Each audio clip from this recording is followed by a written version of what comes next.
नमस्कार, जय हिंद। मैं आपके साथ में आपका दोस्त प्रजापति आरबी सिंह। लगातार किसानों का आंदोलन आक्रोशित होता हुआ दिखाई दे रहा है। वहीं पर सरकार अपने ही नागरिकों के ऊपर इस तरह गोले बरसाए जा रहे हैं जैसे कि पाकिस्तानी घुस गए हों। जिस तरह मोदी सरकार ने किसानों को रोकने की तैयारी की, इस तरह अरुणाचल प्रदेश में यदि यह तैयारी की होती तो आज चीन आगे न बढ़ता। आज मोदी सरकार ने यह कर दिखाया, अपने ही नागरिकों को दिल्ली में घुसने से रोका गया। ये वे ही किसान हैं जो प्रधानमंत्री नरेंद्र मोदी को अपना बहुमूल्य वोट देकर के प्रधानमंत्री बनाया था। ये वे ही किसान हैं जो प्रधानमंत्री जिनका नाम लेकर के बार बार प्रधानमंत्री बनते रहे हैं। एक तानाशाह का असली रूप उस समय नजर आया जब किसानों के रास्ते में कीलें गाड़ दी गई। इस तरह एक के बाद एक आंदोलन भी बढ़ता हुआ गया है। जो प्रधानमंत्री अभी तक अपनी गारंटी देने की बात करते हैं, पहले पिछली गारंटी तो पूरी कर ली जाए। यदि प्रधानमंत्री की माने तो प्रधानमंत्री ने कहा था कि हम एमएसपी लागू कर देंगे। प्रधानमंत्री ने कहा था कि शायद मेरी तपस्या में कोई कमी रह गई है जिस कारण मैं किसानों को समझा नहीं पाया और मैं एमएसपी को पूरी कर दूंगा। यही हाल उन्होंने ट्रक ड्राइवरों के साथ में और कर्मचारियों के साथ में भी किया। कर्मचारियों को ओपीएस की मांग पर अभी भी अड़े हुए हैं। वहीं पर ट्रक ड्राइवर भी हालांकि उस बात को, उस कानून को होल्ड पर रखा है, लेकिन होल्ड के क्या मायने होते हैं यह तो आप सभी जानते होंगे। जब चाहे तब लागू कर दो। यही एमएसपी का है। एमएसपी किसानों को की उन फसलों के वाजिब दाम तय करना होता है जो अभी तक नहीं हुए। कुछ फसलों के एमएसपी लागू किए जाते हैं, उसके लिए किसान नोटिफिकेशन चाहते हैं, मगर गूंगी बहरी सरकार यह सब सुनने को तैयार नहीं है। लेकिन अब आंदोलन और आगे बढ़ेगा। जैसे जैसे प्रधानमंत्री नरेंद्र मोदी तो अब विदेश की यात्रा कर रहे हैं, जश्न मना रहे हैं और आबू धाबी में खूब ऐश और आराम से रह रहे हैं। उन्हें यह दिख ही नहीं रहा है कि हमारे यहाँ पर किसान किस तरह सड़कों पर उतरा हुआ है, बेरोजगार सड़कों पर उतरा हुआ है। और अब पहलवानों ने भी ऐलान कर दिया कि हम एक बार फिर दिल्ली में जाकर के कहेंगे कि ये भ्रष्टाचार बंद करो जो आप कुश्ती में कर रहे हो। इसी के साथ साथ में अब पिछड़ा वर्ग भी आगे बढ़ता हुआ दिखाई देता है। अदर बैकवर्ड प्रजापति समाज अब 27 तारीख से घोषणा कर दी है कि वे दिल्ली तक एक बड़ी यात्रा का आयोजन किया जा रहा है, जिसमें दारा सिंह प्रजापति लगातार एक गांव से दूसरे गांव और एक जिले से दूसरे जिले में यह मीटिंग कर रहे हैं कि आओ हम सब मिलकर हरिद्वार से दिल्ली तक पहुंचे और सरकार को बताए कि अति पिछड़ों के साथ में जो प्रधानमंत्री ने वादे किए थे उनका क्या हुआ। अति पिछड़ों को आखिर प्रधानमंत्री नरेंद्र मोदी कितनी सीटें देने जा रहे हैं, आखिर चुनाव का एजेंडा क्या होगा, आखिर जो आपने 17 जातियों को एससी में डालने की बात कही थी उनका क्या हुआ। लगातार ये सब वायदे याद दिलाए जा रहे हैं।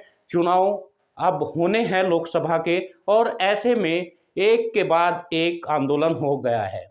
जिसे कहते थे प्रधानमंत्री कि हम राम राज लाएंगे, लगता है कि आम आदमी का राज भी अब खत्म हो गया है।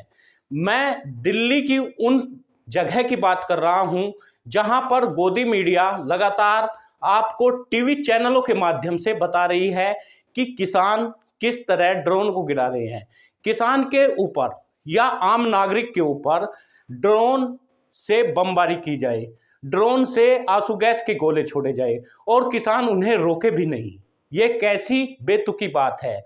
मीडिया कर्मी को छर्रा लगता है, यानी सीधी गोलियां चला दी जाती है, लेकिन सरकार को कोई फर्क नहीं पड़ता। 100 किसान रोज घायल हो रहे हैं, 100 किसान लाठियां खा रहे हैं और रास्ते में सीमेंट की ऊंची ऊंची दीवार कर दी जाती है।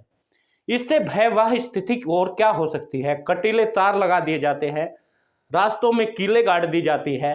क्या यह वही किसान नहीं है जो आपके लिए फूल का उत्पादन करता है और वो फूल की माला आपके गले में डाली जाती है? क्या यह वही किसान नहीं है जो गोदी मीडिया जिसे आज बदनाम कर रही है?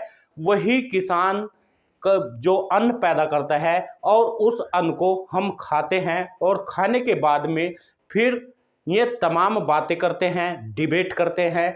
बिना अन्न के, बिना फल के कोई जिंदा रहेगा क्या? आज किसान सड़कों पर क्यों उतर रहा है? सड़कों पर उतरने के लिए किसान दरअसल मजबूर है। किसान इसलिए मजबूर है कि किसान को उसकी फसल का उचित रेट नहीं मिल रहा है। छत्तीसगढ़ में सरकार ने कहा था, इसी सरकार ने, जिसे मोदी सरकार कहते हैं, उस सरकार ने वादा किया था कि 3,000 रुपये धान का रेट दिया जाएगा। लेकिन बड़ी बात यह है कि धान का मूल्य दिया ही नहीं गया। हो सकता है यदि किसान सड़कों पर उतरे तो 3,000 रुपये में उनकी किस्त पहुंचा दी जाए, लेकिन क्या यह किस्त उस समय भी लागू रहेगी जब सरकार आ जाएगी? लगातार प्रधानमंत्री नरेंद्र मोदी को एक बयानों से यू टर्न लेने की आदत सी हो गई है और वह इर्द गिर्द कहीं ना कहीं धर्म की धुनी जमा करके यहाँ पर धर्मवाद और धर्म के अफवाहों को फैलाने का जो जिम्मा अंधभक्तों को दिया हुआ है, यह तो आप देख ही रहे होंगे। अंधभक्त लगातार उनकी भक्ति में कुछ इस तरह लीन है कि वे अपने फायदे को भी नहीं सुनना चाहते। दरअसल इस देश में 5 किलो अनाज, 5 किलो गेहूं पर आदमी जिंदा रहने के लिए कोशिश कर रहा है। गरीबी लगातार बढ़ रही है और लगातार कर्ज भी देश पर बढ़ता हुआ जा रहा है। लेकिन अनपढ़ और अशिक्षित लोगों को इस चीज से कोई वास्ता मतलब नहीं है। उन्हें किसानों के दर्द का पता ही नहीं है।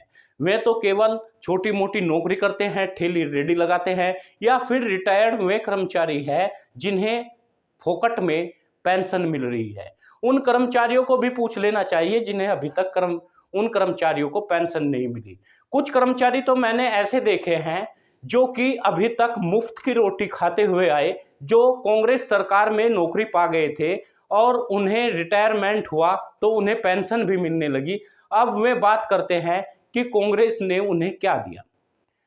खैर, मेरा मुद्दा राजनीतिक नहीं है, लेकिन उन लोगों को सोच लेना चाहिए आज किस तरह एक अति पिछड़े वर्ग का व्यक्ति, एक गरीब व्यक्ति, एक कुम्हार, एक बढ़ई, एक लोहार, उनका राजनीतिक वर्चस्व खत्म हो गया। ऐसे में लगातार प्रदर्शनों की एक बड़ी झड़ी लगने वाली है। कहा जा रहा है कि 27 तारीख से एक बड़ी यात्रा शुरू होगी। यह संकल्प यात्रा का इसे नाम दिया गया है, जो हरिद्वार से चल करके सीधी दिल्ली तक पहुंचेगी। 1 तारीख को दिल्ली के जंतर मंतर पर बड़ा प्रदर्शन होने वाला है। शासन और प्रशासन की इससे सांसें फूली हुई है और लगातार इस रैली के लिए, इस आंदोलन के लिए एक जगह से दूसरे जगह पर समाज के लोग जुटा रहे हैं। यदि किसान, पहलवान, बेरोजगार, ट्रक ड्राइवर, कर्मचारी और इसी तरह से ये पिछड़े वर्ग के लोग, प्रजापति समाज के लोग इकट्ठा होकर चल जाते हैं, शिल्पकार समाज के लोग इकट्ठा हो जाते हैं, तो फिर देखिए देश में रह क्या जाता है। प्रधानमंत्री नरेंद्र मोदी अब की बार 2024 में अपनी कुर्सी खो देंगे यदि इन्होंने इन लोगों की मांग न मानी। और अंधभक्तों से तो निवेदन है, वह तो वीडियो से दूर ही रहे। उन्हें जरूरत नहीं है।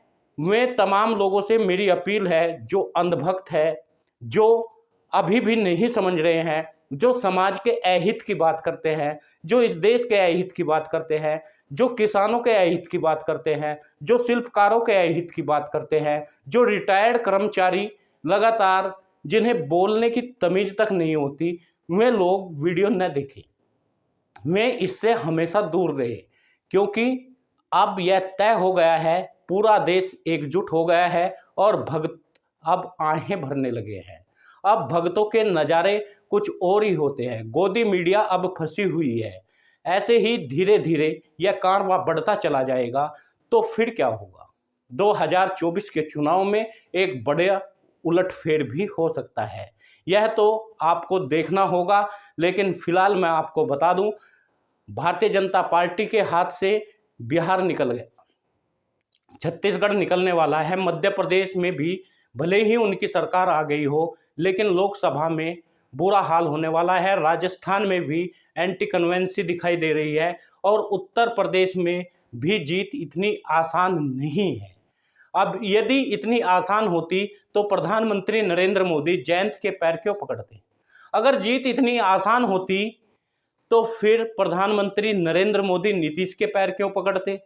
यदि जीत इतनी आसान होती तो फिर झारखंड में अब किस तरह से सोरेन को गिरफ्तार किया गया, पूरा ड्रामा किया गया, इस तरह के ड्रामे करने की जरूरत नहीं थी। ईडी सीबीआई लगाने की जरूरत नहीं थी। प्रधानमंत्री नहीं, यह तानाशाह है और इस तानाशाह को हटाने की जरूरत है।